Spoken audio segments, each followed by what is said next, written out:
Hey, Discord venting be like. Welcome to Temp 8. And this time, I actually put effort into my thumbnail. Which, it's pretty funny. The previous temp videos have corporate slide kind of thumbnails. I will definitely change that at some point. But anyways, as you could see on the thumbnail, probably, imagination is the cure to a bleeding world. That's something that I said in a chat, and to provide you with some context, I would like to share with you what venting is like to someone who deals with mental health issues like me and has the luck,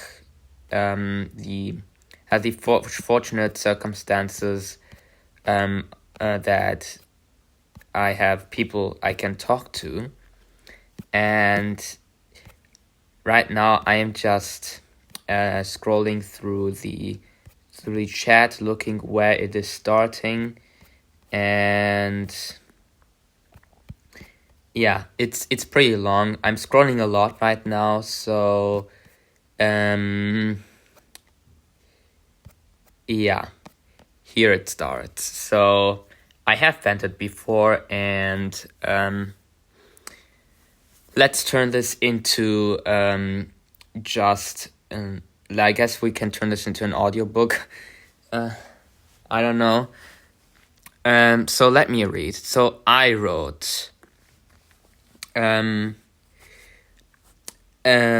Yesterday I wrote the following. More venting.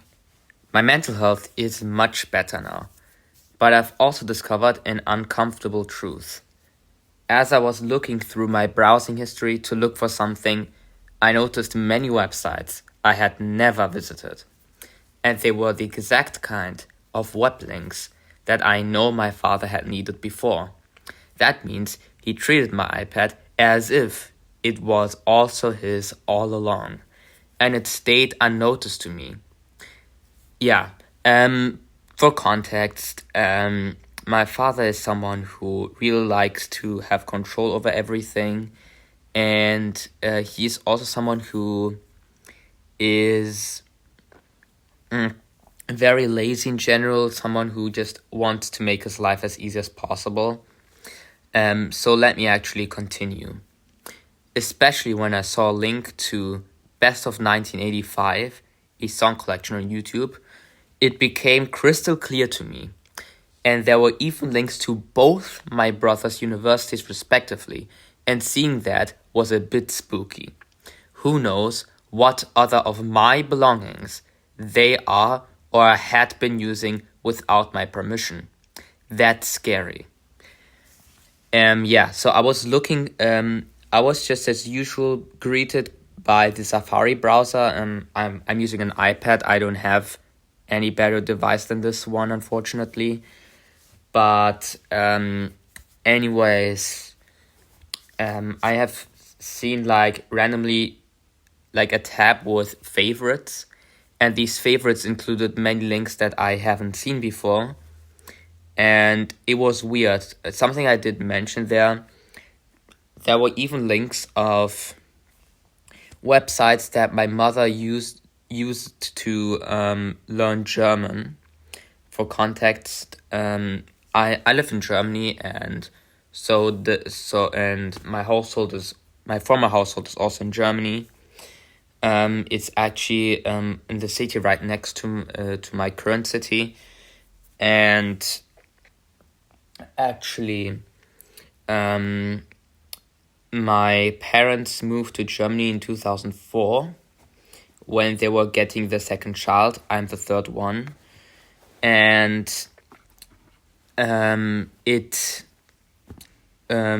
my mother always struggled to learn German because she had to take care of us when we were little.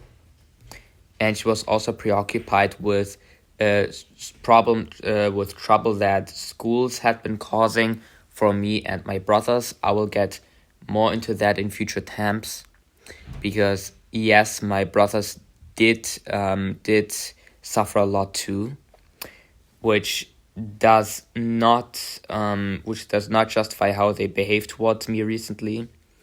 And I also get into my brother's visit of the place that I live in right now. Let me just tell you this: I immediately told him to leave my room and to never visit me again because, put shortly, he was bathing one-to-one the way my parents did, and it was just annoying and energy draining. So let me continue with the chat. So someone else, who I will keep anonymous, wrote, "Oh man, that's gotta suck. That means they had also found out about your online persona too by that. Scary." And then for some reason someone sent a red Among Us character, and that person then replied, "Red is kinda sus, not gonna lie." And the guy who sent that image said, "For real." So they were a bit digressing. And so am I, so let me continue. Which is exactly what I wanted to avoid all these years. My father isn't just a pet of a puppet, though it would have basically the same meaning, isn't just a puppet of my mother, he is a beast by himself. He faked his inability to do anything in order to trick us all along. He is so, with 3 O's, selfish, just in a different way. He just wants to have an easy life, which I knew from the start, and combined with my new discovery, it implies that he uses other people's devices from the household for more computing power for his cybersecurity stuff. For context, both my parents didn't have a job for very long because my father went to Germany in order to work at a biology science center here in Germany. And he was kicked out after he tried to make public a fraud that was happening in the company, in the institute, to be more correct. And he was fired before it turned out that he was right. And ever since, and he was also bullied in the working place, because in the eyes of the boss, he was being too honest with the data. And I mean, it's literally the scientist's job to be honest with the data, but okay. And ever since he basically told himself to never go to workplace ever again in his life. And my mother was preoccupied with being a mother for so long that she lost her identity outside of being a mother and thus had no motivation to go to work. She also eventually became disabled. She has emotional regulation problems, though not so much that it should make her do the things that she did at the time. And it is indeed no excuse because it is treatable, and my mother never did enough to treat it. And they just said, I guess I have it, instead of trying to do something about it, which is really crazy, really.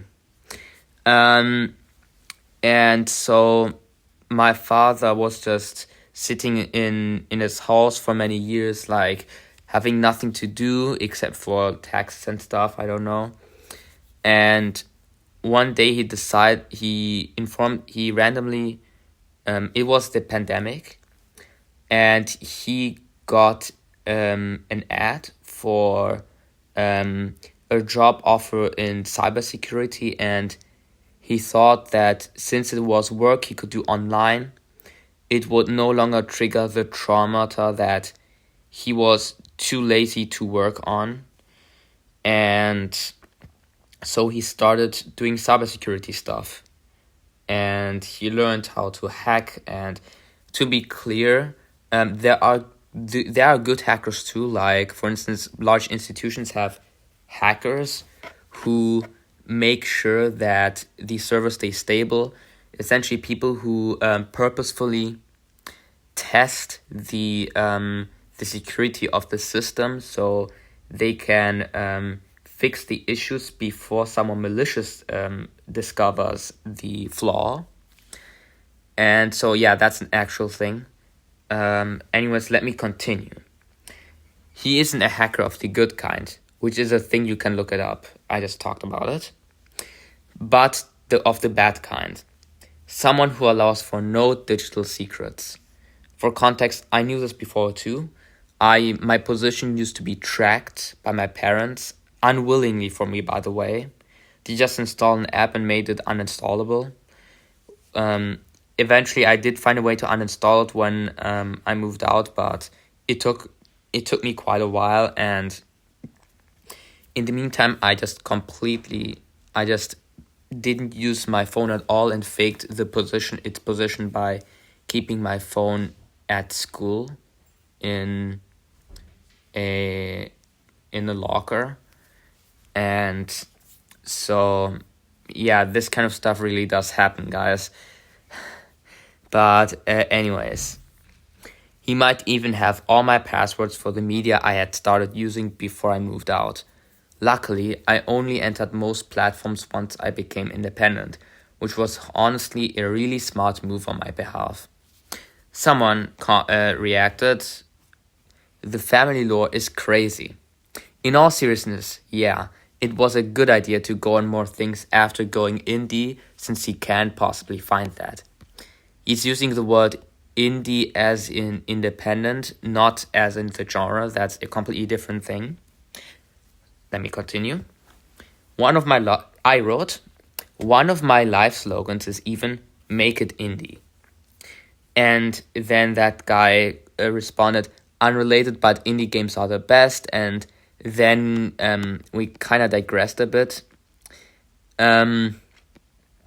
Eventually he sent like an iceberg photo because I said it is, and I will need a family iceberg video on Tamp, which, yeah, I will do. It will be the one right after this one, so bear with me. It's going to be a long video again, but it will be worth it. And if you truly want to understand me and people who go through similar experiences, that would be the go-to video. Anyways, and if you like lore, just imagine it's a fictional person, because let's be honest, until you don't see me in person, I'm kind of fictional to you. You can I'll leave the deep thinking as an exercise to the viewers. Anyways, I then wrote, after he sent me the source to the photo, it had to be Reddit, laugh emoji. But seriously, did you know that none of my social skills came naturally? I literally learned through TV since far before school, and then people were wondering why I was talking and acting just a tiny bit like characters from TV they knew. And for some reason, that guy was like memeing and saying, "Hey there kids, it's me, Mickey Mouse. I'm new to school. How's everyone doing today?" And I was like, it was more subtle than that. It was constantly referring. I should have written referencing, which is usually what teens and young adults do, and more in terms of gestures, movement, and facial expressions. My facial expressions were taken from cartoons, which many people found to be exaggerations, though it was merely a misunderstanding. For context, for those of you who haven't watched my other attempts, I have Asperger's, and thus social skills don't come naturally to me. And I watched TV since I was a very little kid, and as little children would conclude, I just did I expressed myself kind of partially in a similar fashion to what was like in the cartoons I watched at the time, which wasn't particularly great. It was kind of confusing for other people, but at that time, these children were also curious enough to be open to people like this. And in that sense, little children are really smart. So that other person then responded, cool. And then I said, yeah, it was, until I started to lose myself in the expectations of others. And I didn't because I cared. In fact, each criticism of that kind motivated me to prove them wrong, but because my parents did, which was the biggest crime they ever committed in all of their parenting career. For context, my parents are parents who assume that education is only possible through extrinsic motivation and think that intrinsic motivation didn't exist, because my parents have religious background and they think that people have to be forced to be good. They have to be taught to be good through, say, religion or a certain kind of education, or also what my father likes to call the iron fist. The iron fist, to be clear, is it's not the iron fist from like Soviet history or something. I know there's such a thing in their history, but we're talking about someone from Colombia, okay? So my father what my father means by that is basically do this or else, or like punishment, or keep punishing your child until they get it. And that is the most traditionalistic way you can parent ever. And for any parent who's watching this, please don't do this to your child. It's seriously harming, and make children learn intrinsic motivation so they can become independent and also maintain the positive qualities that are typically attributed to little children only, but that any human being should have. And also, what my mother and my father also mean by iron fist is basically molding me into the shape they want me to be. My parents never approached parenting as, okay, we get a child and whatever we get, we are happy about it and support it. Instead, they were more like, we want our child to be this way, and if they aren't, we'll force them to. And it really doesn't make any sense. But, what makes sense in the parenting of my parents? Anyways, that other guy responded. So basically, people didn't like how you acted, so you went nuh-uh and decided to prove them wrong until your parents decided to throw 50 nuclear bombs at you, or something like that. I think you can notice that the other guy is a total memer. But he actually also understands what I'm going through. Exactly. They consider it to be an act of rebelliousness, which for them has a bad connotation since they're traditionalistic. And they feared that their own image would go downhill if I kept behaving, in tick marks, like a little child expressing themselves. Because for them, authenticity is only safe for little children, which is nonsense, put in all caps. And actually, let me talk about this very clearly. Little children, they're usually like super energetic and like do anything like, oh, what's this, and oh, what's this, and like run around and stuff. Why do you think do parents like feel their their heart getting warm when they see that their child do this?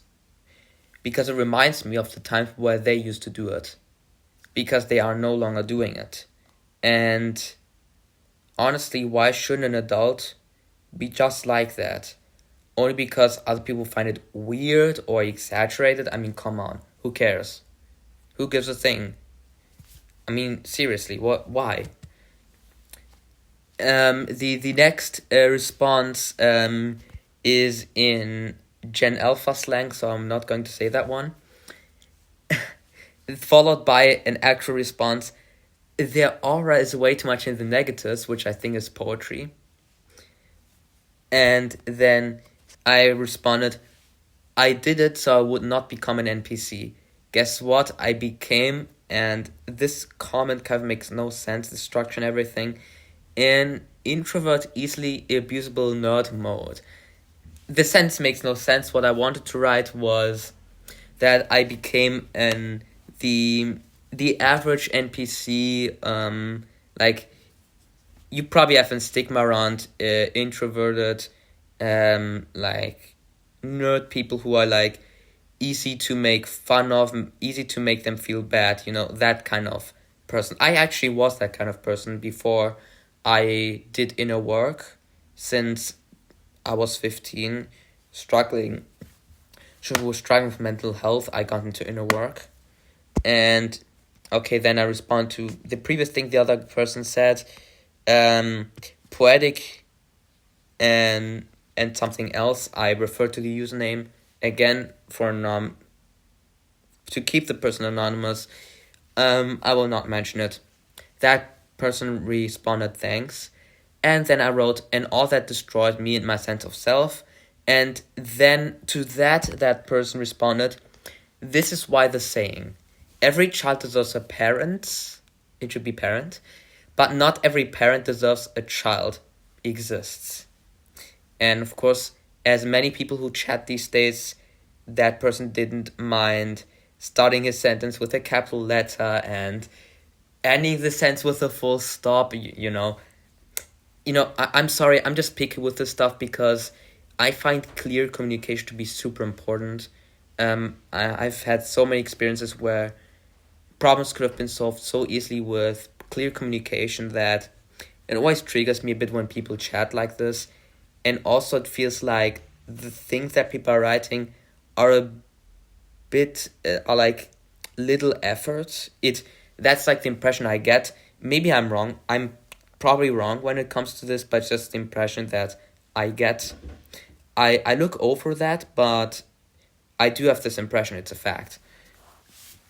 But anyways, I would argue that if it was from my autism, and I say this to simplify things, technically Asperger's is it depends on the definition, but according to my to the most recent stuff that I inform myself about, the Asperger syndrome is in the autism spectrum, but it is not the same as regular autism. But let me continue. I would have had even more pain, because socializing is just so artificial these days. I'm kinda lucky that being social isn't my default, even if it means being criticized for it. And then I again responded to the other person on point. And then that person responded dang with 4 dots, it should be 3. Yeah, funny. And then I said, I need a new temp. The iceberg is ridiculous at this point, and the most effective coping mechanism is humor. Wait a second, I'm just going to make a screenshot of that. I need a new temp. Because, I think I should use this phrase for my next thumbnail. Or and not for the thumbnail. I already have a thumbnail. It looks much better than that, but I think I will use the screenshot at some point. Anyways, the other person responded, a temp sounds like a cassette tape someone talks to themselves with. And I said, interesting, it's an acronym though. And blah, blah, blah, blah, blah, and so on. Here comes an interesting part. I suddenly wrote, there was a time where I wished to be reborn as a different human being, or where I wished I would become an orphan for my independence. I am now, let's be real. I put in parentheses. And I will explain this. I think the text is self-explanatory. I dismissed many signs of mental illness and confused them for vivid imagination, since these two overlap a lot. This is a point that if you're relatively young watching this, I would really make you think about whether your imagination might perhaps be a strong desire. Because when I look back at these times, from today's perspective, it is obvious for me that what I felt there was a strong desire for a change. However, when children are little, and I'm also talking to parents here, little children tend to have a vivid imagination, but recurring themes should be identified as the children's desires. For instance, say you have a child who constantly draws, like people who do rock or like play drums. That is perhaps a sign that that child really wants to play the drums, or just express that they really like it. Or take someone who constantly draws like like the contrast between people fighting over everything and people at peace, then that's perhaps a sign that the child has a strong desire for a peace they don't have yet. So you should look out for these kinds of motifs and take what the child is drawing more seriously, saying this to the parent. And if your child watching this, reflect on what you drew. Very important, and it might say more about you than what you might consciously know. Because oftentimes we draw through our subconscious, which holds very valuable information, which we unfortunately only surface through the things that involve a lot of intuition, which art is. I'm not only talking about drawing or painting. Perhaps if you talk a lot, you do a lot of self-talk, or if you imagine like scenes in your head, like I did, and I still do, to write fictional scripts. Yeah, that's all I want to say. I'm honestly not even sure whether I finished my sentence, but let's just move on. I dismissed... Oh wait, I think I said that one already.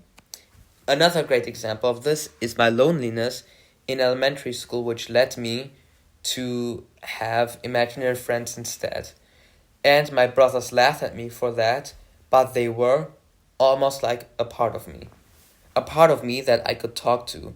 I became immune to toxicity by imagining that I was many people. I was taken away the courage to do that again. I would honestly need something like that right now. Real friends cannot replace friends that are literally a part of you and really are fragments of yourself that can heal each other. The real friends have other qualities of their own, of course. And that is a point that I want to deepen, because the story is I enrolled in school when I was 4. And within first grade, I had to switch schools due to a first instance of bullying, and also an instance of a teacher who was, let's just say, dangerous. But I'll get to that in my iceberg video, because that's quite a complicated one. But anyways,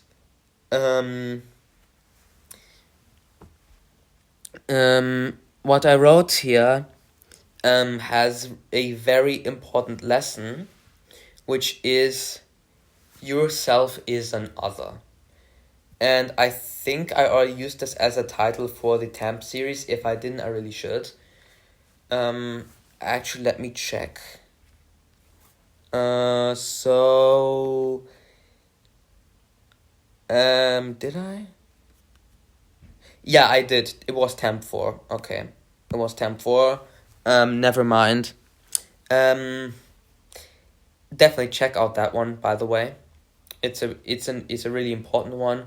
And also check out TAMP 5, because if you like to see videos of this format where you observe like how I vent, because TAMP 5 is kind of a similar style.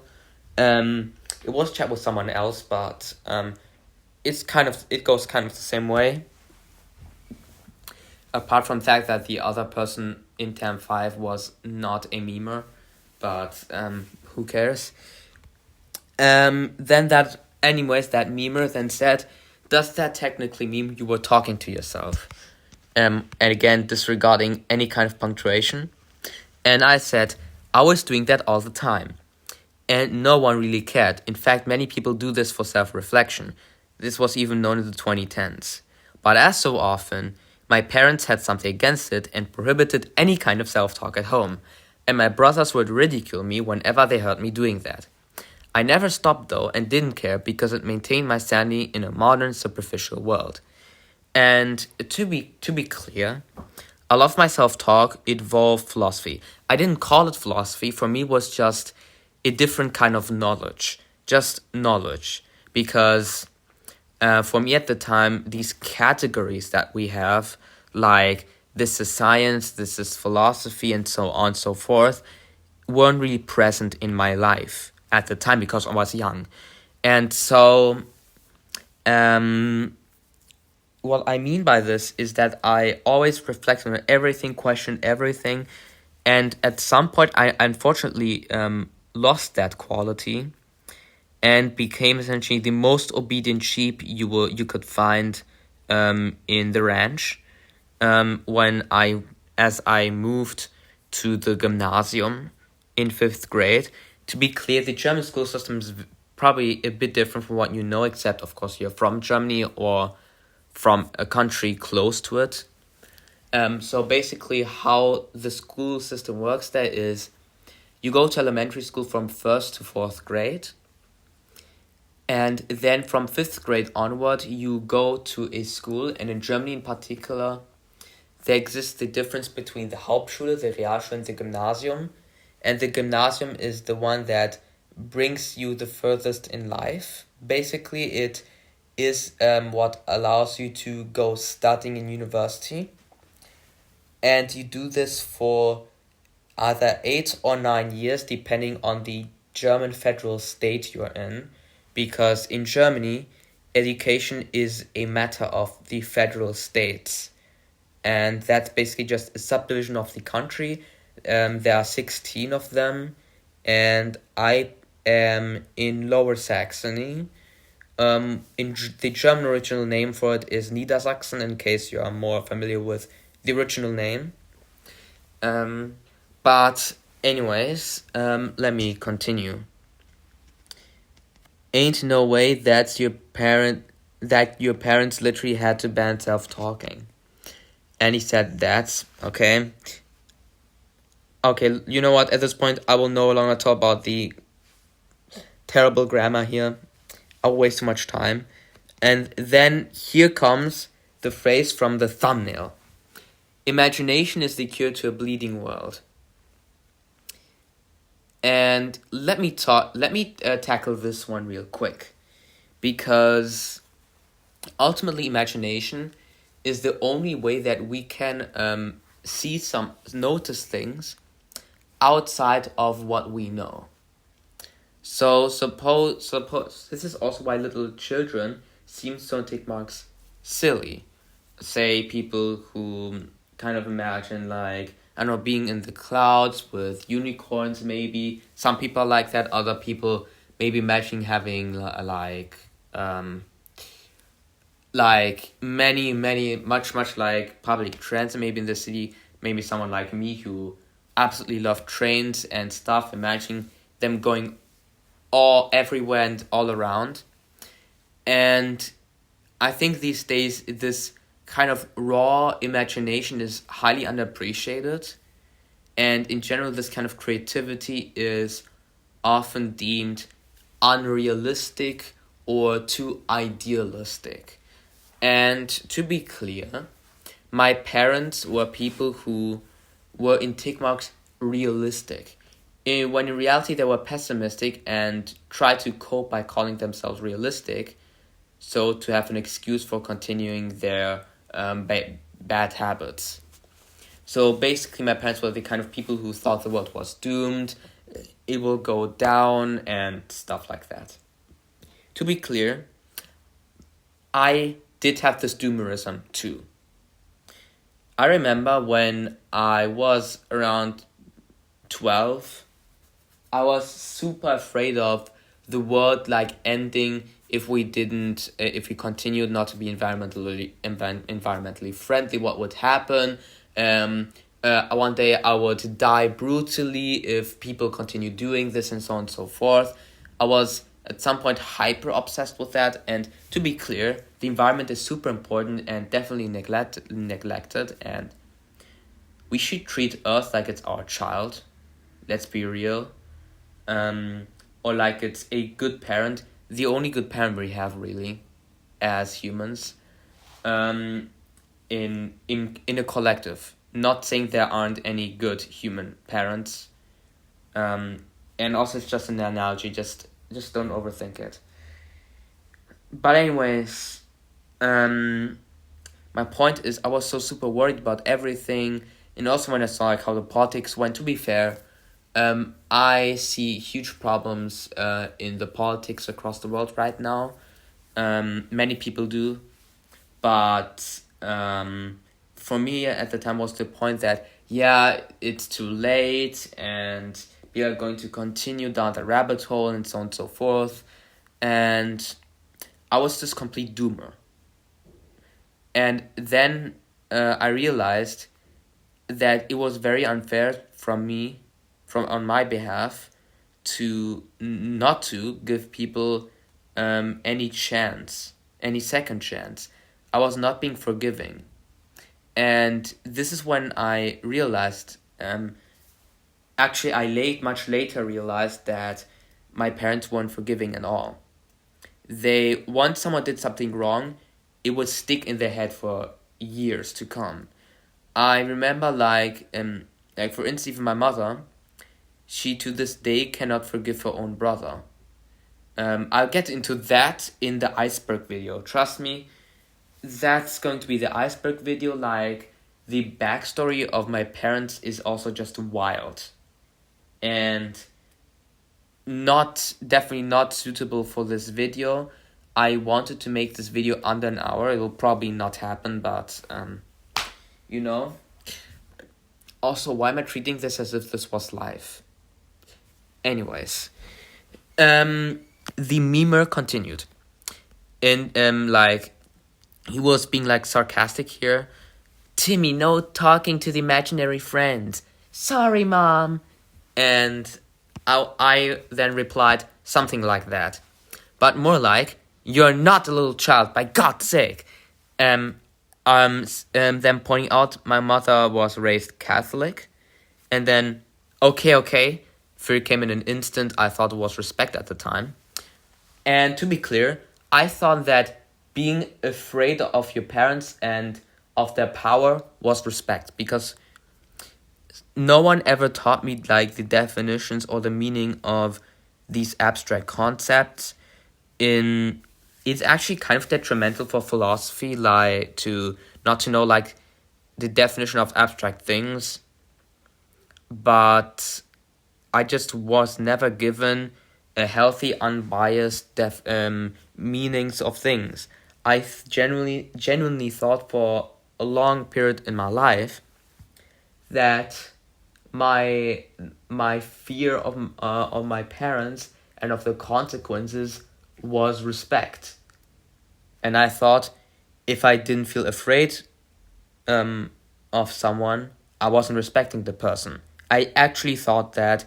It also led to me starting to get an anthropophobia.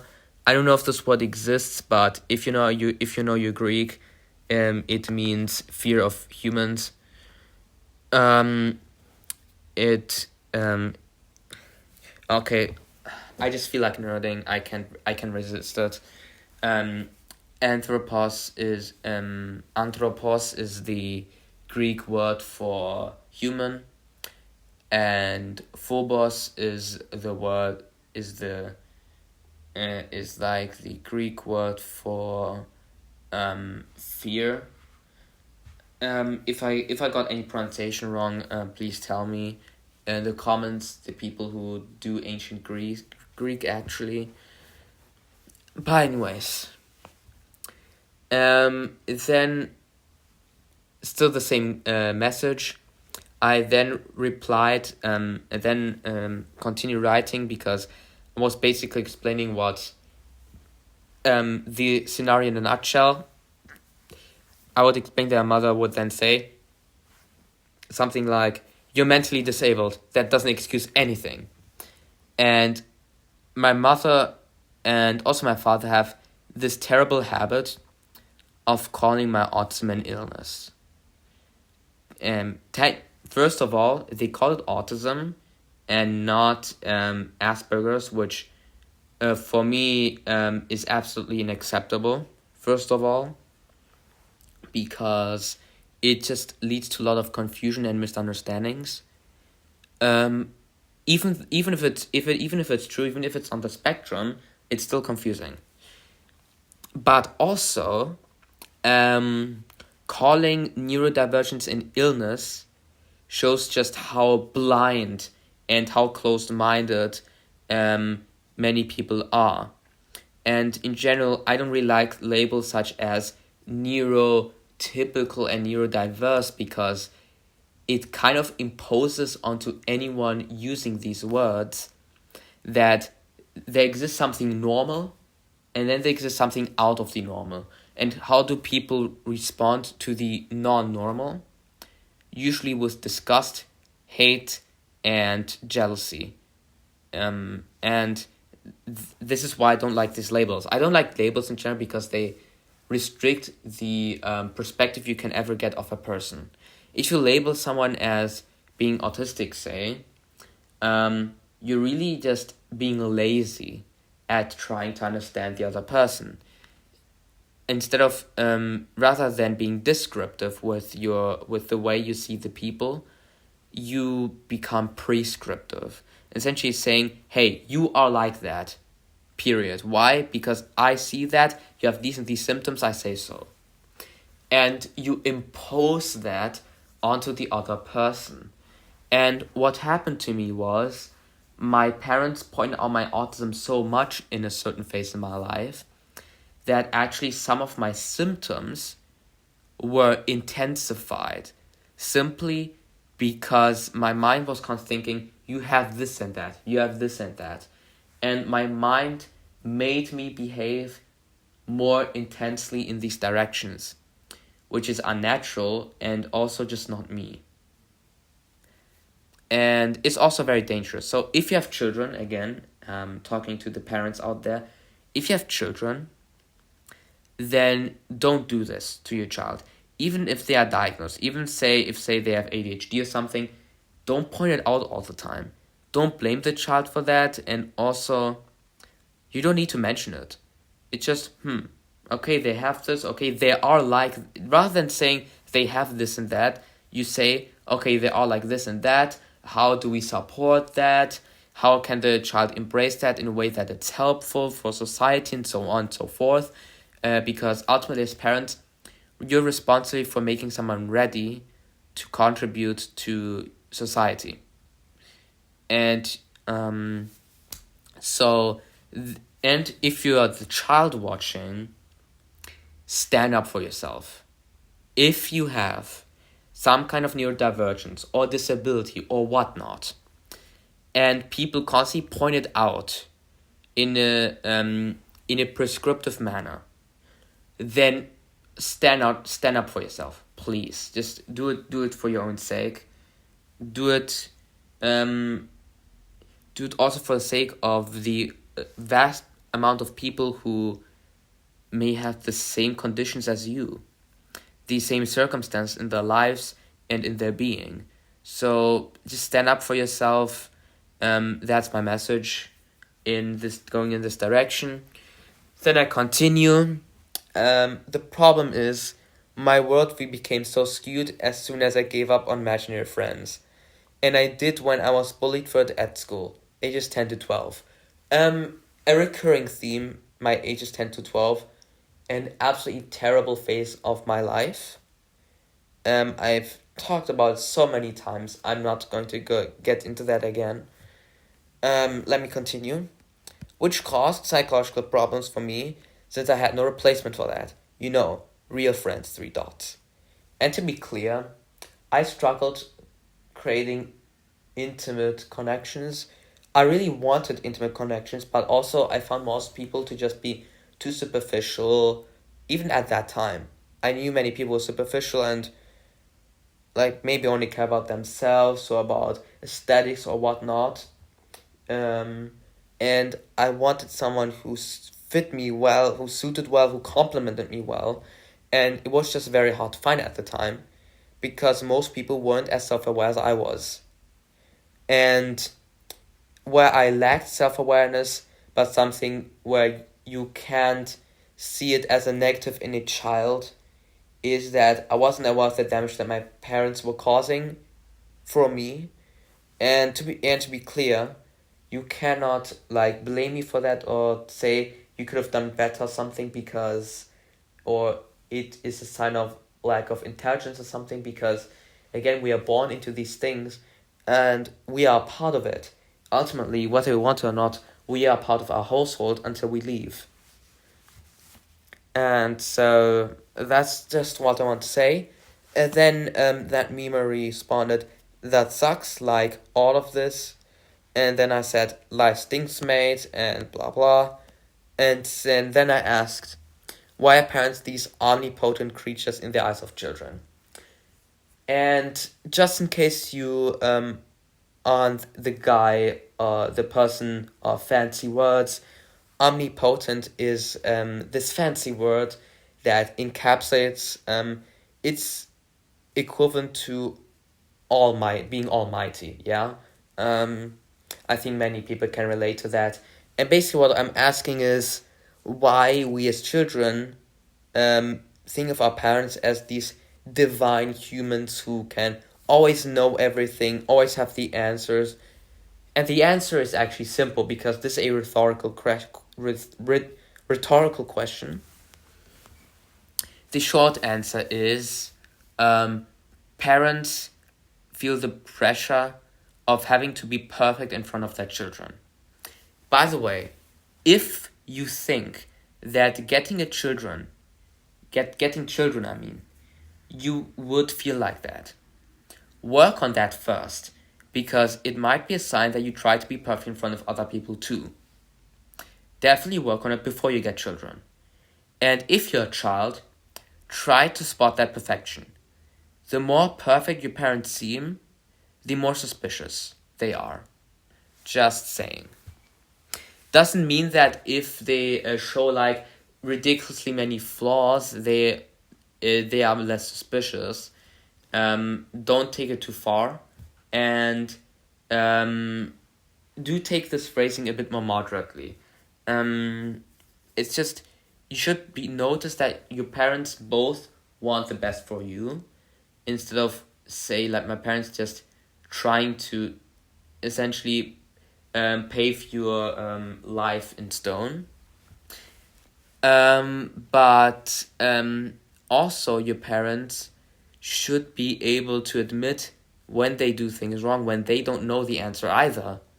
Because the truth is, no one has anything figured out ever. And this is crucial for not getting dependent on the perfect person tick marks. And in general, we shouldn't fall for the illusion of perfection, because perfection doesn't exist. Perfection would imply there's just the one right way of doing things, which is false, and we should embrace plurality instead. And TAMP isn't just about my experience, it's also about philosophy, so let me get a bit into that part as well. And it is related to my experiences, so stay tuned. Bear with me. What am I even saying? So basically, perfection. There are multiple right ways of doing things, many times, and there are times where we have like many options, and maybe there isn't just the one right one, or sometimes we're restricted so much in terms of choice by systems that because ultimately we are restricted by the systems we impose onto ourselves as humanity. Like we have so few options that the only options we have are all kind of wrong. Say, imagine like a fictional world just as an extreme case where the only food you can buy anywhere is meat, let's just say, and obviously eating just meat is not the right way to go, but if it's the only choice you have, it's the only choice you have. So it's just a mind experiment. Don't take it all too seriously. What I want to say is that oftentimes people try to tell us what the right way of doing things is, and if you read dystopian books, there's always this one motif: be like this, do this, then you're doing the right thing, instead of leaving it to the people. This is a common trait of dystopian worlds, and in fact, in a future video, I will argue why we are actually living in dystopia already. Stay tuned for that one. That's likely going to be another temp video that focuses more on the philosophy side of things. Though philosophy is these days highly related to psychology, so if you are here for the psychology and for understanding mental illness, that video will still be something for you. But let me continue with what I wrote inventing. I even had a time where I didn't feel human, sometimes beyond, sometimes behind, but never in the sweet spot. I had times where I felt like a new different species that evolved from humanity, and at times like an animal, usually an insect. And then he responds, "Did you ever feel like a dog?" And I said, "I have no sympathy for them. They always bash into me, these beasts." Oops, I myself have the typo here. Let me correct that. Okay. Then the meme replied, "Oh." And I continued, "Let's be real, I am not human. And I don't care. I don't care what my biology says, I'm not human. And it's okay. It changes nothing about me and these labels need to stop." The other person said, "You aren't a human, what are you then?" And then I said, "Biologically, yes, mentally I'm undefined.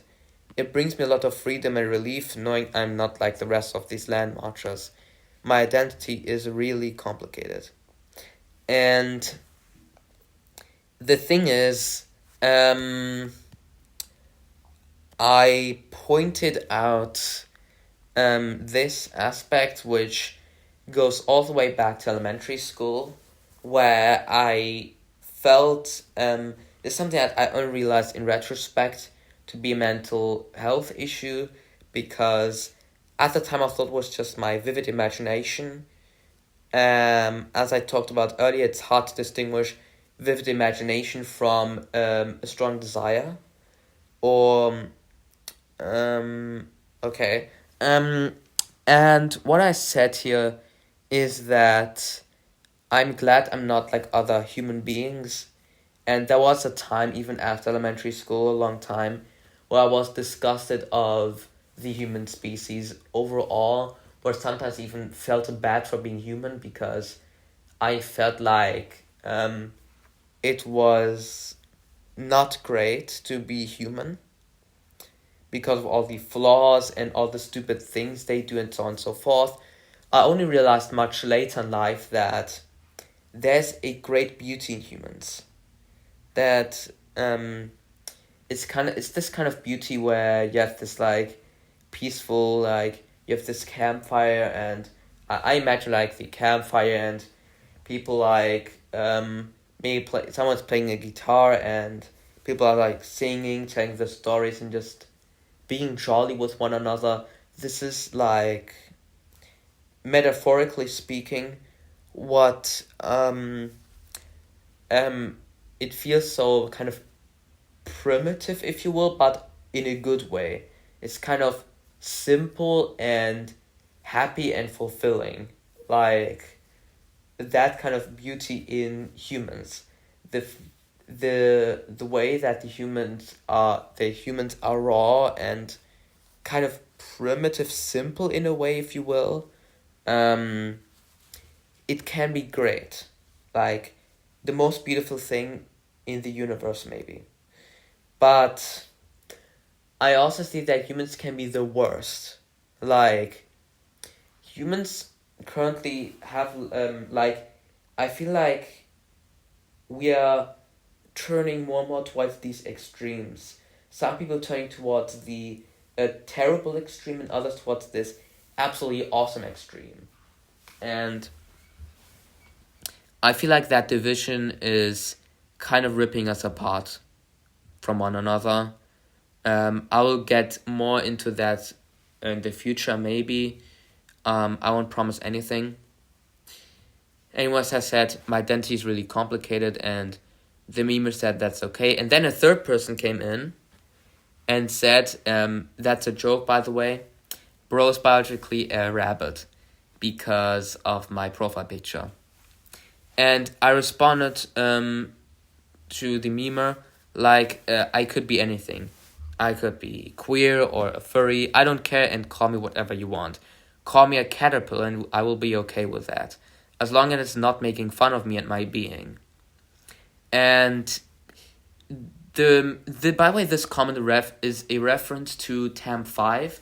Check it out. It's basically on a server, inappropriate messages were spammed with some of these stating that my profile picture and my calling people them, like with the neutral pronoun just to be careful, was a sign that I was queer or furry or whatnot, and it was just inappropriate nonsense.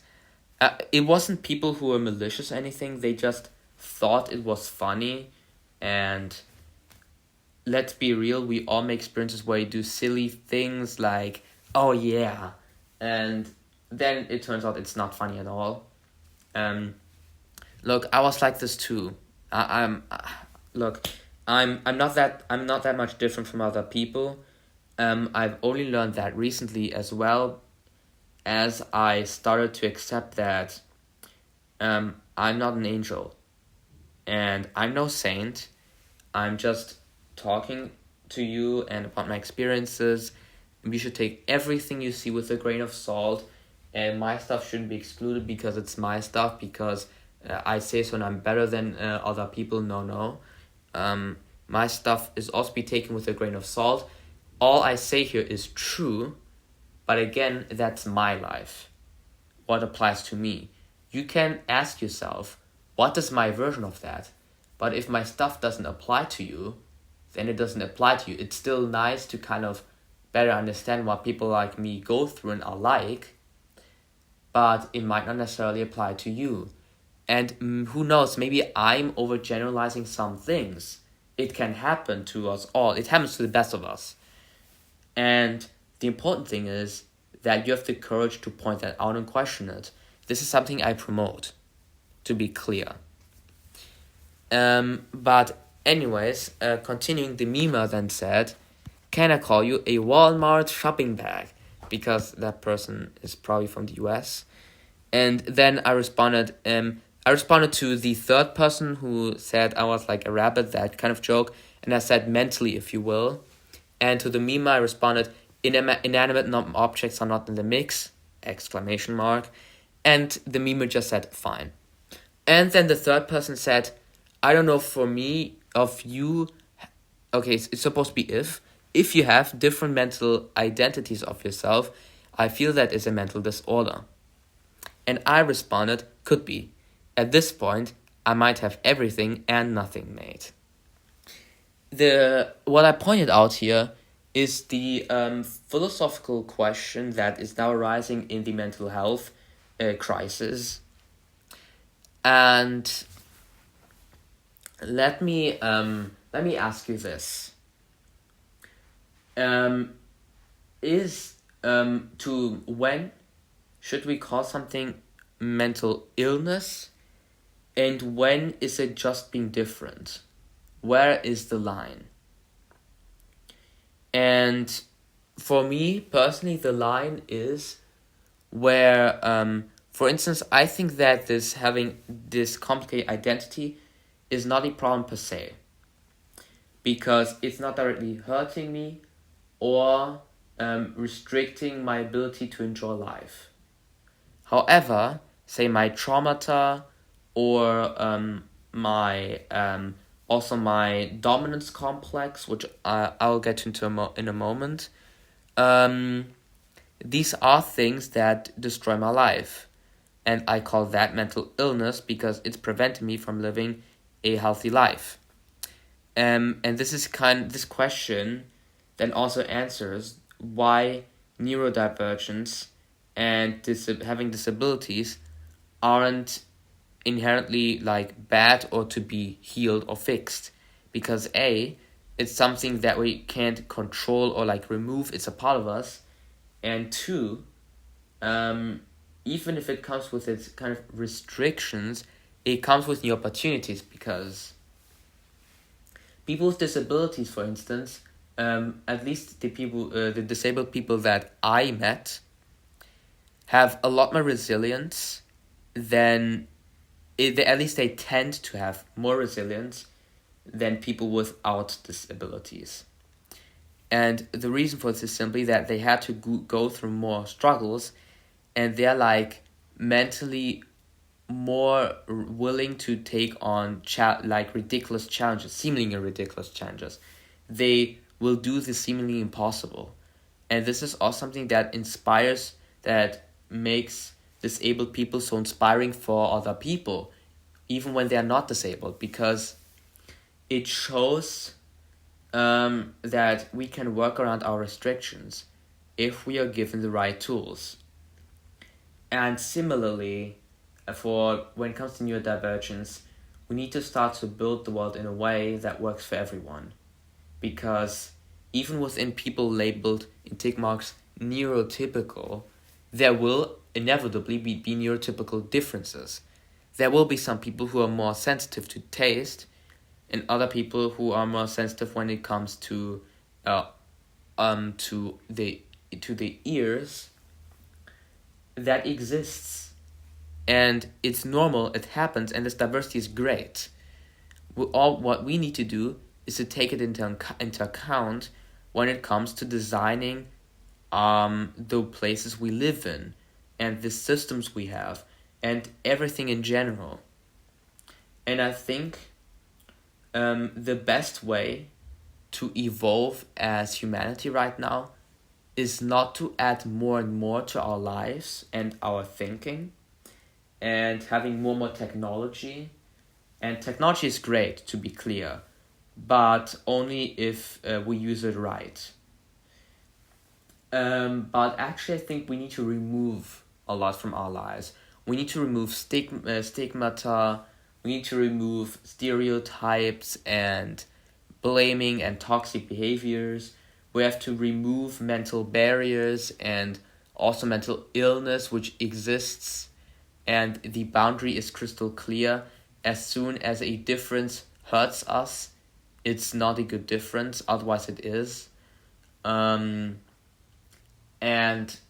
that's the way that I envision the world, actually. I envision it to be simpler and not so confusing. We make many things overly confusing, like, for instance, let's consider the thing easy to grasp example of politics, where people often struggle with say, yeah, this plan would be absolutely awesome, but it's not feasible, we don't have the money, and so on. And in general, money is such a barrier for so many things. It's just ridiculous, and I personally am someone who is against even the existence of money. I'll make a video on that, by the way. Definitely at some point I'll mention it and go deeper into it. Or let's also take the example of institutions or like structures. For instance, in Germany, currently there's the struggle of bureaucracy. Like, the bureaucracy is so ridiculous. Doing paperwork can take years, literal years. Like, there's some plans that take 20 years just to be planned and then another 30 to be built. It's ridiculous. And we need to not to add more, but to remove. Make things as simple as possible. And I really like the quote. I don't know from who it is from. It's one of these quotes that are attributed to Einstein, but I mean, he's so many quotes are attributed to him that not all quotes are even from him. The quote states, we should make things as simple as possible, but not any simpler. And I think this explains very well how we should deal with the world. It's the structures we use in order to live and communicate and coordinate and cooperate. And I think that the best way to evolve right now is to remove complications, unnecessary complications from our lives and from our decisions and our ways to shape the world and our lives, our ways to inspire other people. So, anyways, the memer then said, have some McDonald's chocolate milk to cheer you up, and added some random emoji.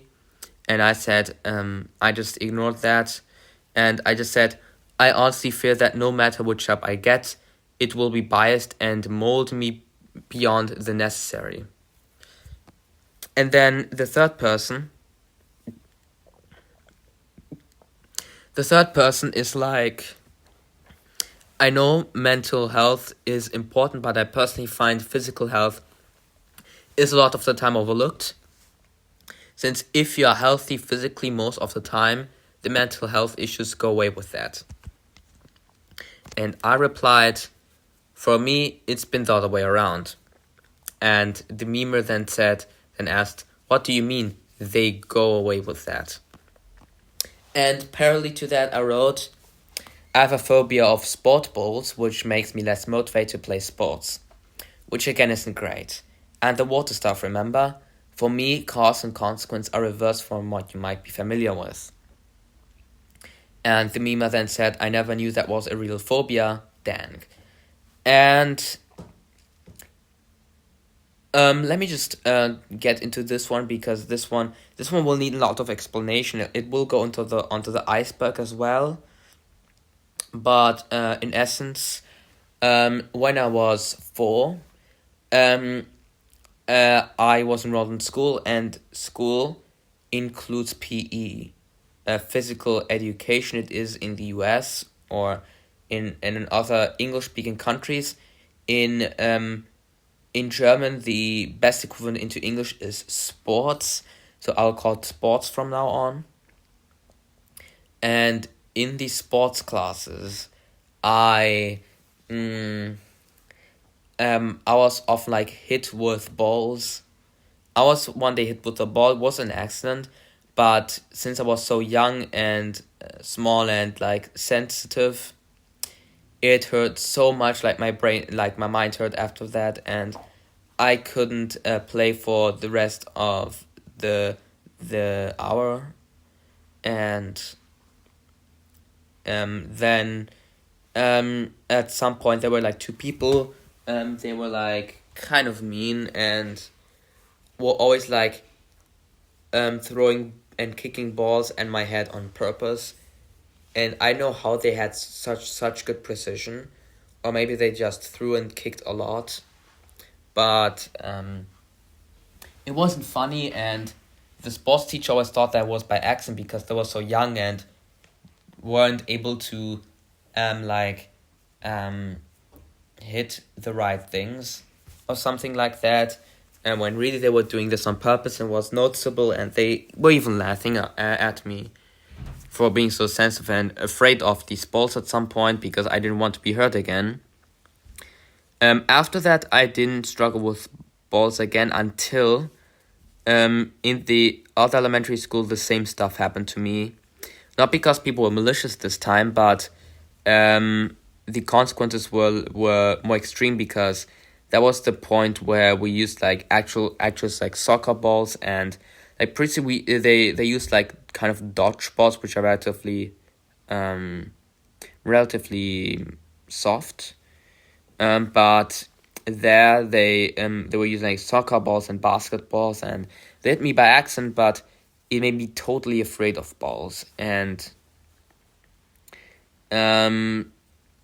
the other reason for this is that people, I live in Germany again, remember that, and people there tend to be like super like physically strong because physical strength is like very extremely praised in Germany. Especially at that time, it was like basically if you had physical strength, you were like you were like cool and stuff. I'm not sure how much it applies to the rest of the world, like actually not just from what the media present, because again, I'll take that with a grain of salt. But yeah, eventually that these people are so strong, if they hit me by accident, it will be like detrimental to my head.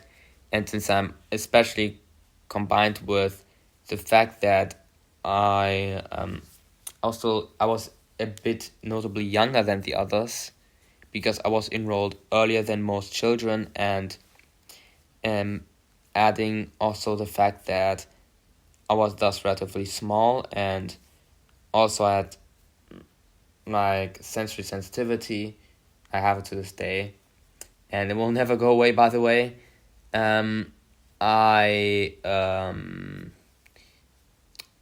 It hit my head so hard I would like get headaches in an instant.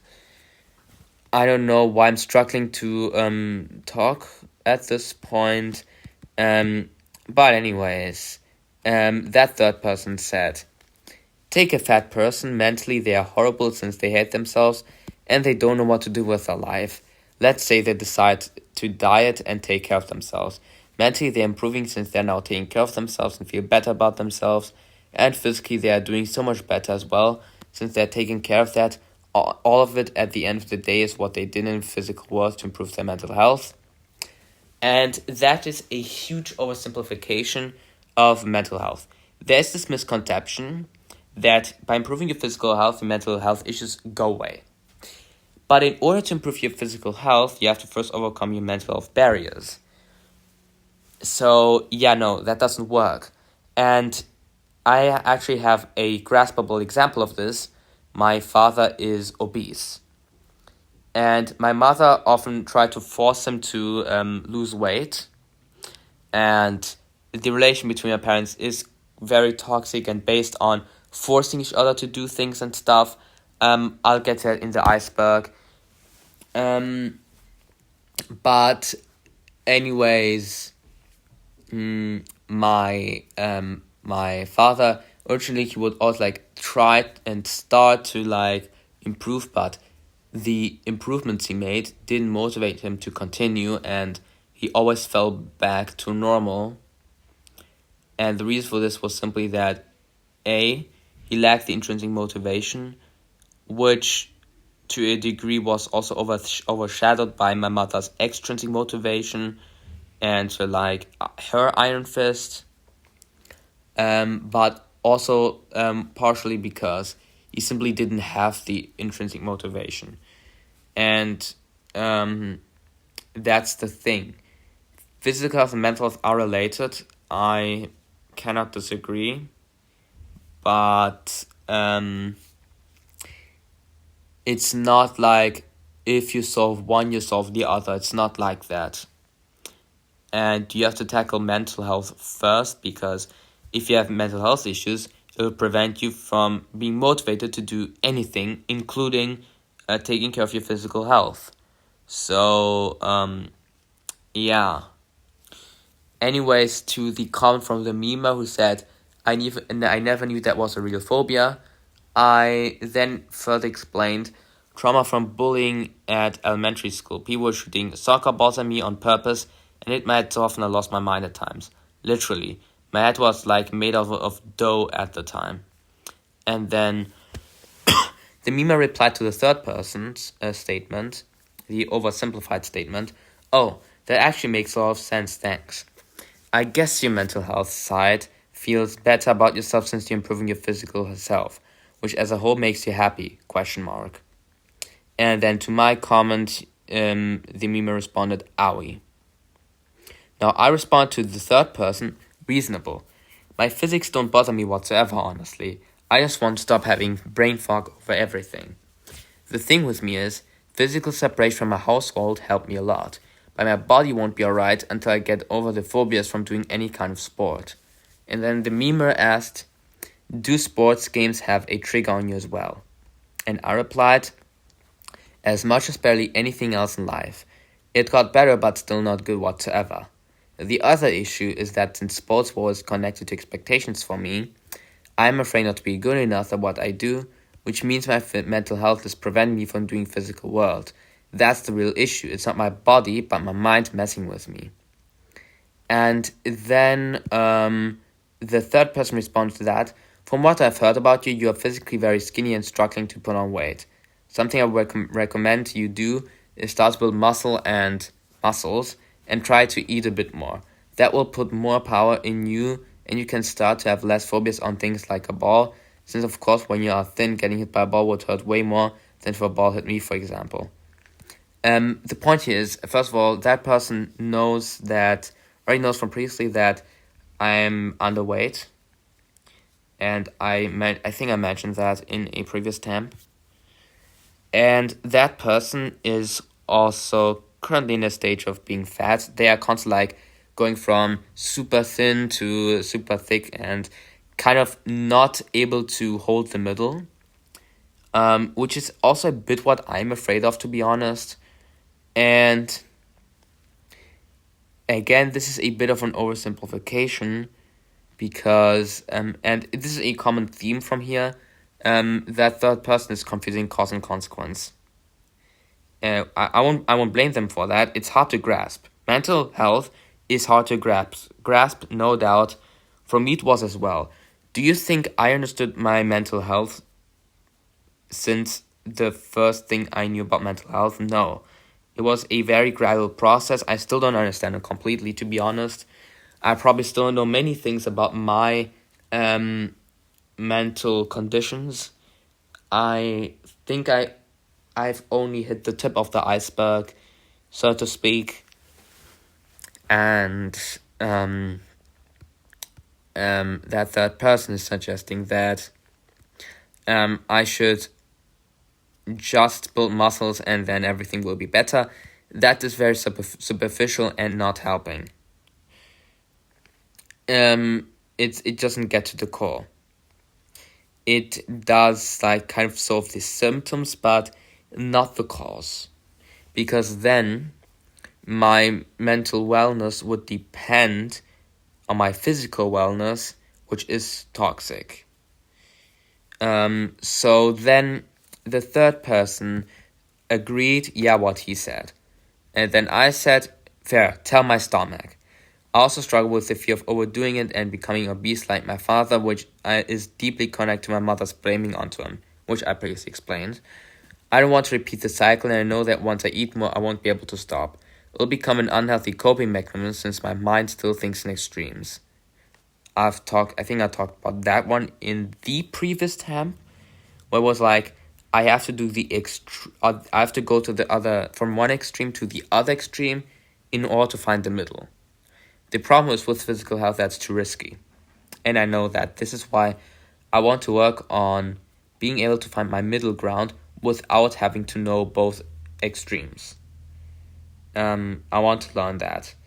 And then I continued, I know I should be doing it, but I also know where my mind will take me once I try to find my balance. And then from now on, it's only that other person is gone and it's only the third person and I. So from now on, that third person, I'll refer to them as just simply the other person. Okay? So anyways, they said, try to track it, only eat healthy things like steak, apples, carrots, etc. in my opinion, try to start lifting first of all. Then once you start to plateau a bit on that, try to add a bit more food into your diet.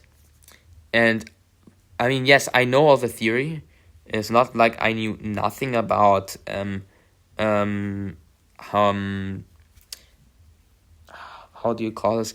I didn't know anything about like physical health, about like the diet and what to eat, how much, and so on. It's not like I didn't know anything about it, and I just simply said, okay, makes sense. The other issue with me though is the expectations that come with sports. See a previous message, and I pointed it at them, this one, and then they said, lifting is not a sport if you do it for yourself. You're doing lifting competitions. And then I said, what feels like sport is sport. I would say my mind. And I did lifting before my mind gave up so quickly. And then the other person was explaining a definition. By the way, super important for any deep conversation is to get your definitions right. Crucial. If you ask any philosopher, they will tell you the same thing. Ask anyone who's devoted to a very specific topic, they will tell you the same things. Think definitions are crucial. You can be stuck discussing and only to realize you were constantly agreeing with one another simply because you didn't get your definitions right. This is crucial. So this is when they said, sport I see is when you're competing with someone else, not just yourself. That's different for me, and I consider sports to be any physical activity. Like in German, even in German, the word Sport, it means any physical activity for the sake of body work. And then completed the phrase with not just yourself. And then I replied, I feel like I need mental stability before doing anything regarding my body. And then I replied to that definition. Problem is, my mind is wired to look for competition to win against. It's my dominance complex, if you will. Here we go. And I found no way to prevent it from ruling over me. To be honest, I didn't have full control over myself. How will I do any body work before fixing that first? And let me explain what the dominance complex is. I think it was temp 8 or temp 7 or... Wait, why am I saying 8? This is temp 8. Silly me. I think the previous temp or in the temp before, I explained that I have the tendency to try to dominate over other people. Like, hey, I'm the best. Like, constantly proving myself in front of other people, because that's the behavior I knew from my mother, who shows many signs of like looking back, shows many signs of narcissism and in general, she is just a very toxic person, someone who fakes all the time, someone who can fake very well in front of strangers and friends, and also someone who just dominates over everyone. So she dominates over us children, over her own husband, that is my father, and over her friends, over strangers, over everyone. She needs to prove to herself that she was better than other people in order to feel good about herself, which is extremely toxic. And if you find yourself doing this, stop instantly. The problem with me is I've been stuck in the household for so long that behavior is now stuck in my mind. And I mean, of course, I'm working on it. And in that temp, I mentioned that I was able to overcome it once. But when it comes to sports, my dominance complex is especially strong, because I just have so many traumata from regarding sports that at some point I was like completely demotivated from doing any physical work. And we'll get to a particular example in a moment. It's in the same chat. Anyways, regarding this full control thing, essentially I'm explaining that I have many drives that result from living in survival. But let's continue. That person said, what you should do is just ignore what your bad side of your mind is saying, probably. Try to break some of your old bad morals, since the ones you have right now are not helping you live a peaceful life. And why is this person trying to talk about morals? That doesn't make any sense. I think they mean like habits by these morals, because cognitively I know that these things are wrong, but my mind continues to make me behave that way for the sake of supposed safety and survival, in tick marks. So, in that sense, they have been a bit imprecise. And then, like those horrible people, referring to my parents and co., take your anger out of them and put that into your work. Honestly, I wrote here, that makes a lot of sense, 3 exclamation marks. I was told for so long I should stuff my anger down that I didn't even think of that before. Honestly, great advice. Now here again, something for parents, again. Don't ever make your children stuff down their emotions. Ever, ever, ever, ever. 5 exclamation marks and beyond. And bold text in italic. So, the thing is with emotions is that if you don't express them, they are stuck inside of you. And they fill up. At some point, they will come out. It's inevitable that at some point, these emotions will come out. And even if they don't, it's unhealthy. Because no emotions are bad. I am not sure whether I explained this before, but say you are angry. It's simply a signal that that something is wrong right now for you, or that you should distance yourself from something. Maybe if you're sad, it shows that you just need things to be a bit different. If you are frustrated, a sign that maybe you just need a break, or that also you need some change. People are depressed. Why are they depressed? Because something in their life is fundamentally wrong. It's a signal. All it is a sign that you can accept or dismiss. And here's the thing.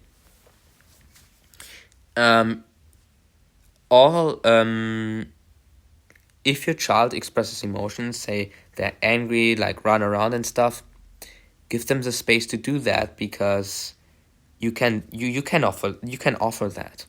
You can offer space for that and options for that. For some people, that can mean punching into a sandbag. Maybe for some people, it can be running a lot of blocks. For especially, for instance, I used to help someone out with their homework and their preparation for exams. In German, it's called Nachhilfe. You feel free to look up what it means in English. And that person had ADHD. And that was the first time I truly started to understand what people with ADHD are actually like. And I informed myself more and so on and so forth. I was very terribly informed about that, by the way, before I had this person. And I remember what helped them the most was to run a lot. And when I look back, I remember in my early school era, phase, whatnot, I also when I had emotions, I was immediately completely expressing them. There was no like emotional control, no emotional censoring, because that's what we do. We censor our emotions, which is wrong. We should never, ever, ever censor our emotions. Big mistake. And the thing with emotion censoring is that how do I put this? Or does this stuff down the emotions, as I explained previously. And I remember back then I would actually like jump around, run away, and I people always knew I would run back, but they were still like always worried and running behind me, which only made me run faster. It was not helpful. And since I was so little, I was so energetic, I could run for ages. Okay, I actually couldn't run for ages because at the time I had asthma, which I found out about, which was diagnosed in me at the same time as my Asperger's. And my asthma didn't go away until my they didn't fully go away until I moved out. And the thing was, as I was hitting the age of 15, my asthma was getting better. But then when my mental health issues kicked in, my asthma was getting worse again. And it got worse and worse and worse, and it caused a lot of issues. And ultimately I had to be sent twice to in a hospital within 12th grade. One time was September 17th, 2022. No, 2023, I mean. Where I fell down stairs at school. And luckily, it was a miracle that nothing bad happened to me. And the other visit in a hospital was later than in May of 2024. I then met someone else who was very similar to me, always like struggled with bullying at school, and was also had Asperger's like me, and was also like like high IQ and stuff, but they had a different kind of problem. Actually, they had issues with the heart, like severe cardiological issues, need like a lot of therapies and stuff. And I remember I when I was there, it was for 2 nights, so 3 days, from Wednesday to Friday. And that patient was not patient at all. They were very upset that they were sent to a therapy like so far away in Germany that they would have had to leave their family, which was the only thing that brought them mental stability. It was their mother, because the family was divorced, as I could hear, and they were just very upset. And also they were promised a spot in 2 years, which was ridiculous. And I remember that patient, they were about my age, by the way, and they were just so annoyed by this, like so annoyed. And that came additionally with the fact that they were super bored at school and super bored with everything, fed up of their life, really. And they had huge understanding for mental health issues, by the way. I opened up there. And that person was like, they really understood very well my my experiences and stuff. And I just realized this video is already over an hour and a half long now. I'm not even close to done. Feel free to pause, step aside and continue watching later, because this thing is really long. But I'm digressing.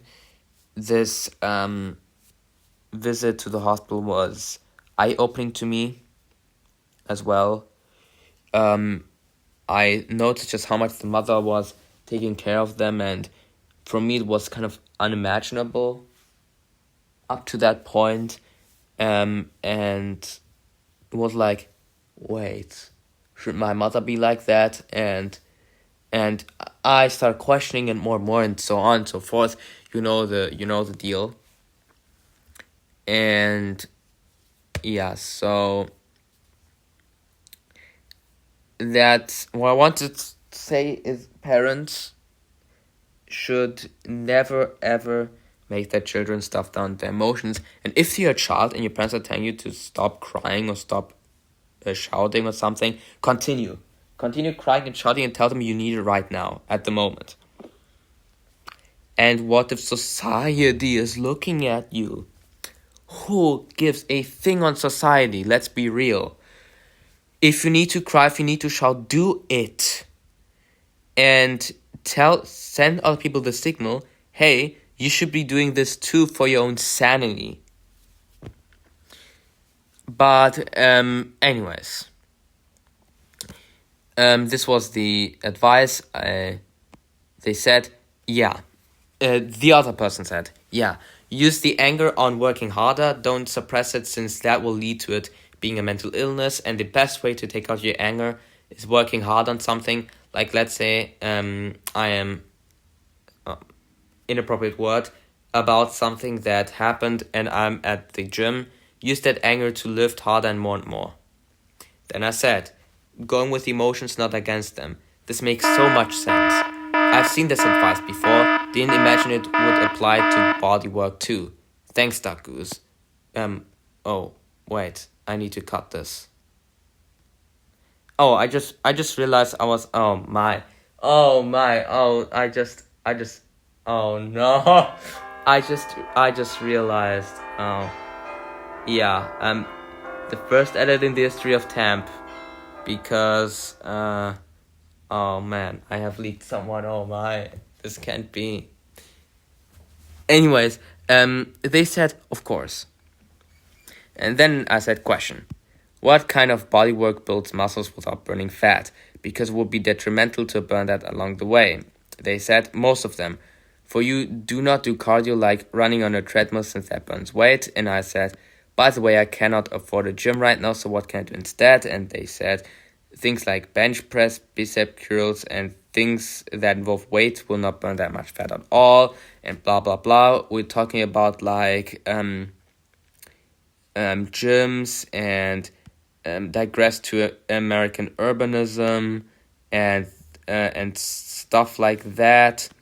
We're talking about saving up money, making money on YouTube, because by the way, if you want to support me financially, please do it. I should have said this much earlier in the video, but I really need the money to get myself the stuff that could help me in my mental health. So I know in Germany it's social service, but I need, in the society we live in, money is our life elixir. So if you have more than enough of it, I guess you might as well put it into charity. The charity that is me and my well-being. What am I even talking about? Then we're talking about him making like a gym channel to keep me accountable. Explain to him it wouldn't work because I need intrinsic motivation. We'll continue talking about money and how stuff works in Germany. Getting a job, social interaction, how that is a problem for me. You should know this from other temps. If not, watch. and blah blah blah. You suggested to lift weights. I needed numbers and so on and so forth. Blah blah.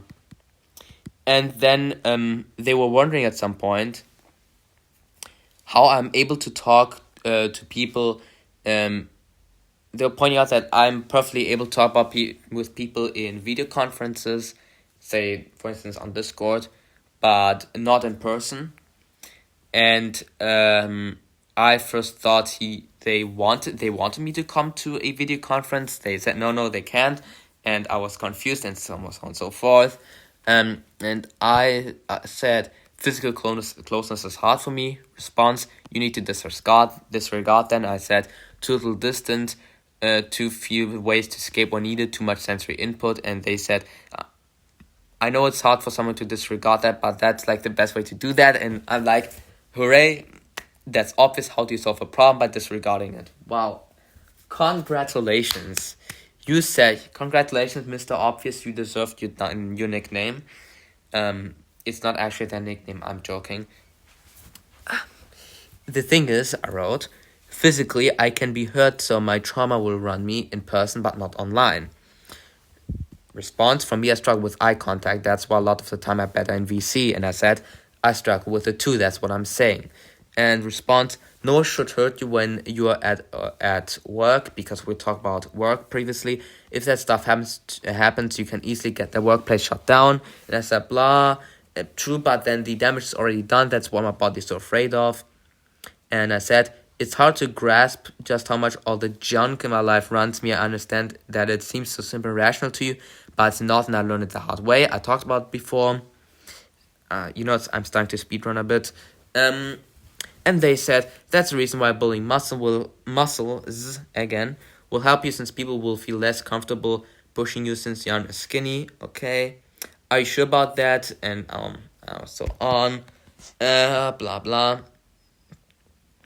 And then they said even just gaining a little bit of weight can help a lot. I said yes indeed.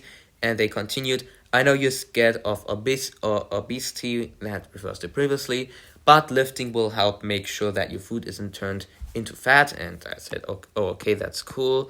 Like, did you have any part in your life where you were not skinny? They asked. And I said no. I've been skinny since I was born, literally. Did you know that people with heightened of stress tend to lose the weight they gain faster? I was shocked when I learned that, since my mental health puts me under constant stress, which is again why I want to tackle mental health first. And then they said, funny thing, for me, when I'm more stressed, I just eat more. I know it's different for everyone. And I responded, that's normal, that's the body's way of compensating for it. Problem is, stress eating activates my metabolism so much it more than undoes the weight gain. For me, it's a trap. And they said, my metabolism is for sure a lot slower than yours. And I said, yes, mine is almost instant. It's a real troublemaker. It's always been, I tried to gain weight several times in my life, it never worked. And it only barely ever worked. And only by some very ridiculously small amounts. And I said, and another thing is that my stomach is no longer used to eating more, since whenever I wanted to eat more back from my household, my mother restricted how much I could eat at home, so I wouldn't become like my father. Then she blamed me for my skinniness because I didn't do enough sports, but then she intensified my sport trauma by giving me ridiculously high expectations, leaving me with no motivation whatsoever. And they simply said, your mother's definitely a hypocrite. And I said, bravo, bravissimo, you recognized it. Then I continue chatting, but before I get into that, I need to explain to you what it was like at home. So my parents and my brothers always criticized me for taking long to eat. I just need a long time to eat. It's just, I guess, how I work. And that's also the reason why that I prefer eating while doing something else. Because otherwise I waste too much time just eating. And also, the thing with my mother is that she has become like very paranoid with the idea that of anyone in our family getting obese, which is the reason that I was always treated in a way that I would stay skinny.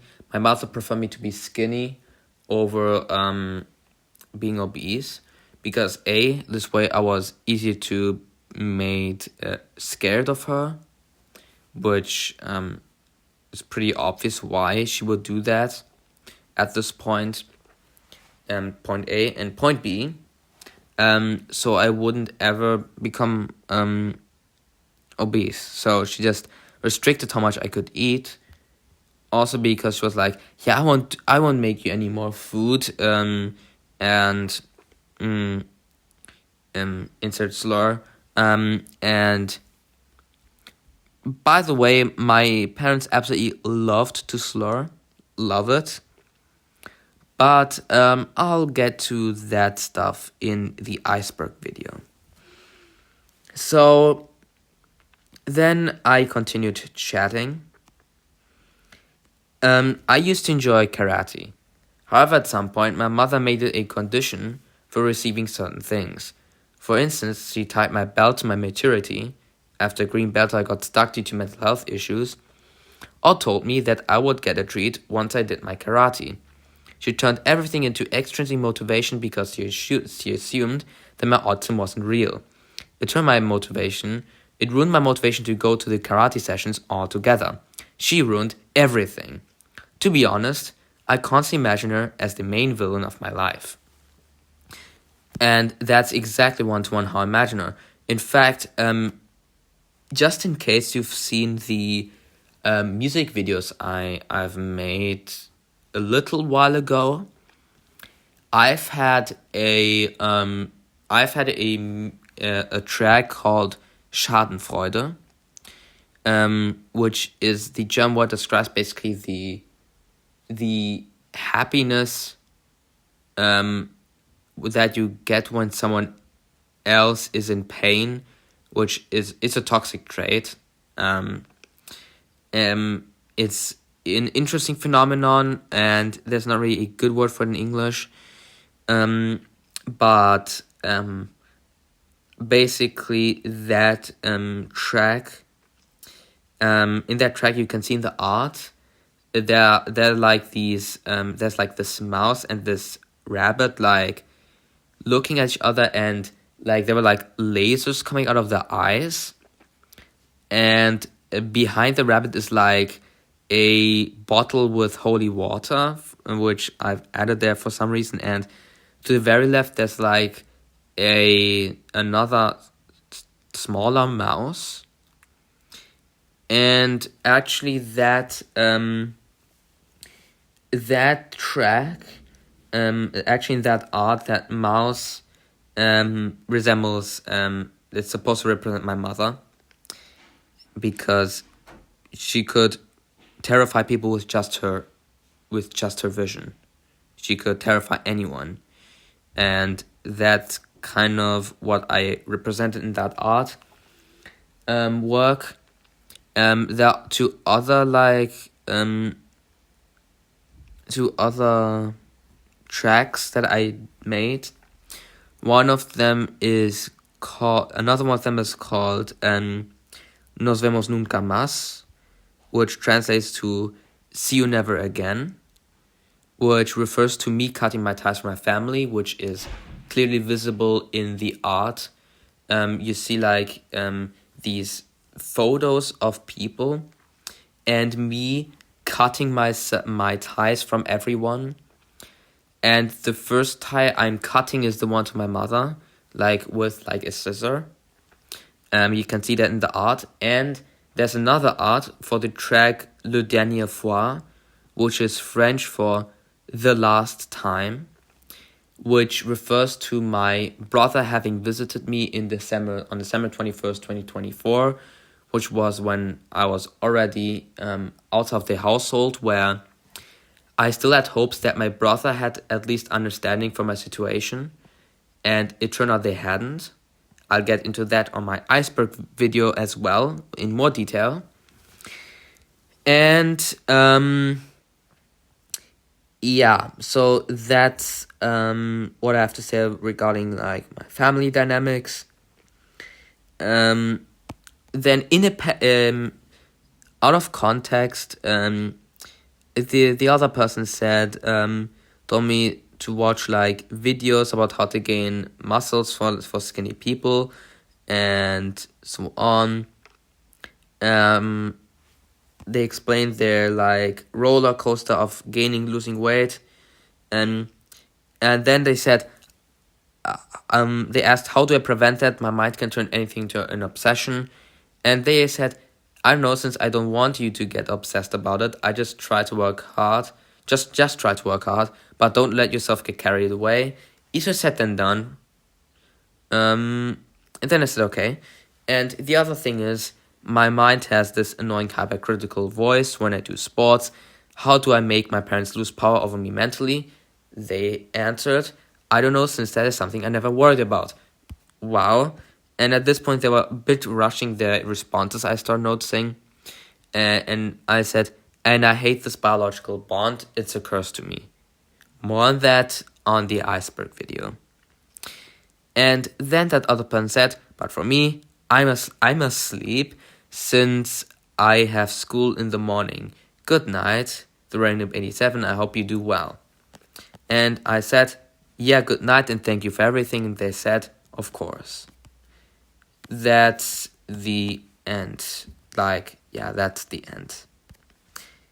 Yeah, I made you wait and listen to a lot. But everything I said in this video is important. Though to be fair, I am someone who considers everything to be important. I'm like someone who cannot leave out details, possibly ever. But I hope you can deal with that. And I really hope that my iceberg video doesn't turn that long. And this is by far the longest temp video I've ever made. Like, I know why I'm making this even longer, but let me just check what length my temps have. Although, oh no, never mind. This is about as long as temp 2, so it's still acceptable, but I won't extend this any further. Goodbye, see you, and see you in the next video. I hope you do well. If you're a parent, parent well, and if your child, I don't know, be a better child, I guess. Be a better self for all people out there. Be better selves, be yourselves, and try to get rid of any toxicity that might be inside of you. I won't blame you for everything. I understand. I have toxicity inside myself too, and I'm working on it. It's going to be fine. And I know the struggle. See ya.